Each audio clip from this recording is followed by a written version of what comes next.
রাজধানীর সোহরাওয়ার্দী উদ্যানে দুর্বৃত্তের ছুরিকাঘাতে নিহত ঢাকা বিশ্ববিদ্যালয়ের শিক্ষার্থী শাহরিয়ার আলম শাম্মের দাফন সম্পন্ন হয়েছে।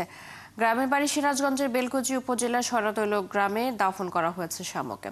স্বজনদের মধ্যে শোকের মাতম চলছে। তার মৃত্যুতে পুরো এলাকায় শোকের ছায়া নেমে এসেছে।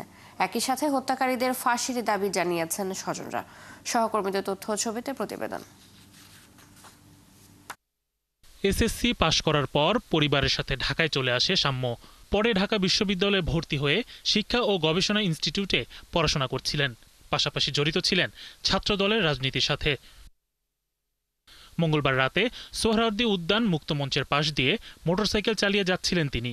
এ সময় আরেকটি মোটরসাইকেলের সঙ্গে ধাক্কা লাগলে উভয়ের মধ্যে কথা কাটাকাটি এবং ধস্তাধস্তি হয়।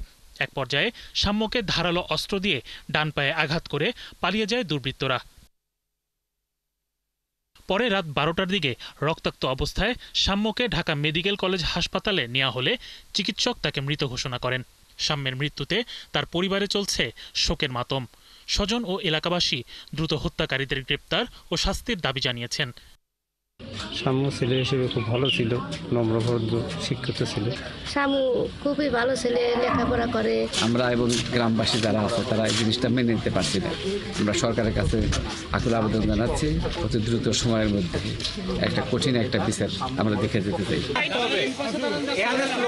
বুধবার রাতে লাশবাহী গাড়িতে করে ঢাকা থেকে শাম্যের মরদেহ তার গ্রামের বাড়ির সরাতৈল এলাকায় নিয়ে আসা হয়। এশার নামাজ শেষে জানাজার পর শাম্যের নিজ এলাকার কবরস্থানে তাকে দাফন করা হয়। শরীফ আজাদ প্রীতম, ৭১।